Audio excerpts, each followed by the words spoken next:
আমার মাধ্যমে কোনো নির্দেশনা তিনি দেননি। আমি শুনিও নাই। মানে এমন কোন নির্দেশ দিলে হয়তো স্বরাষ্ট্রমন্ত্রীর মাধ্যমেই দেওয়ার কথা ছিল, তাই তো? সাধারণত তাই হয়, কিন্তু উনি সরাসরিও মানে সবার সঙ্গে কথা বলতেন, কিন্তু আমাকে আইজিপি সাহেব কিংবা কেউ এসে আমাকে বলেননি যে উনি নির্দেশ দিয়েছেন। জি জি ভাইয়া বলুন।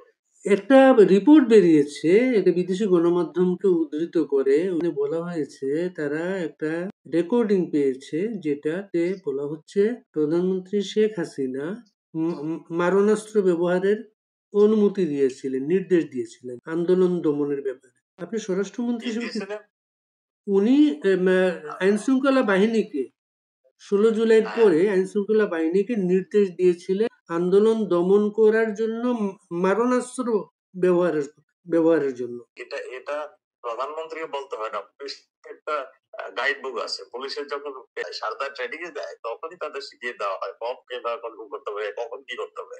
পুলিশ মানুষ মারার জন্য না, পুলিশকে রক্ষা করার, মানুষ রক্ষা করার জন্য। তার যখন ইসে চলে আসে সম্পদ রক্ষা কিংবা তার জীবন রক্ষায়, তখন তারা গুলি করে। এটা পুলিশ আপনার আমাদের যে পুলিশের নিয়ম শৃঙ্খলার বইটা, ওইটা আপনি গেলেই পরে দেখতে পাবেন। আর প্রধানমন্ত্রীকে বলতে তো হবে না, এটা তো পুলিশ অটোমেটিক করে। আর প্রধানমন্ত্রী এই ধরনের নির্দেশ দিয়েছে বলে আমি শুনি। মানে আপনি বলতে চাচ্ছেন এটা পুলিশের কাছে এমনিই নির্দেশ আছে? আমার মাধ্যমে কোনো নির্দেশনা তিনি দেননি। আমি শুনিও নাই। মানে এমন কোন নির্দেশ দিলে হয়তো স্বরাষ্ট্রমন্ত্রীর মাধ্যমেই দেওয়ার কথা ছিল, তাই তো?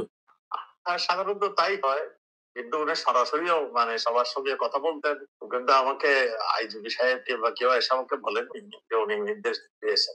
এবং ওই রিপোর্টে বলা হয়েছে তাদের কোন একটা বিশ্বস্ত সূত্র পুলিশের, তারা বলেছে জুলাইয়ের অত তারিখে এই নির্দেশটা দেয়া হয়।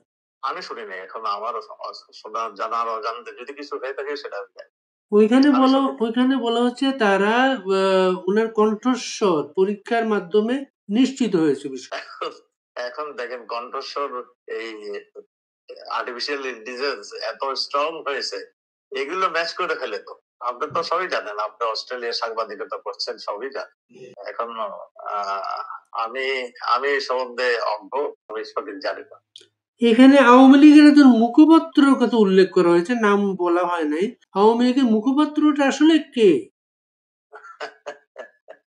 আমি জানি না। অনেক কিছু তো সাজাচ্ছেন তারা, অনেক মিথ্যাচার করছেন, অনেক কিছু বলছেন যেগুলির সঙ্গে বাস্তবতার কোনো মিল নেই। এবং বিচারের সাথে জড়িত যে বিদেশি পরামর্শক তিনি বলেছেন এই প্রমাণটা তাদের বিচারে হেল্প করবে, তাদেরকে সাহায্য করবে। এই ধরনের যদি হয়ে থাকে তাহলে তো বিচার কার্যে তার হেল্প করবেই, কিন্তু আমি তো আবারও বলছি যে আমার জানা নেই এই সমস্ত। তা আপনারা এটার কোনো প্রতিবাদ পাঠাবেন ওই বিদেশি সংবাদ মাধ্যমের কাছে? এটা আমাদের আওয়ামী লীগের যে ইসে আছেন তিনি নিশ্চয়ই পাঠাবেন। আমি নানাব সাহেবকে বলবো যে উনি কথা বলবো। আপনি রানাক সাহেবের সঙ্গে সরাসরি কথা বলেন, দেখেন। ঠিক আছে, আপনি ভালো থাকবেন। জি, ওনার সঙ্গে কথা বলেন, আমিও বলবো যে আপনি এই ব্যাপারে প্রেস রিলিজ দেন একটা। অনেক ভালো থাকবেন আপনি। ওকে, থ্যাংক ইউ।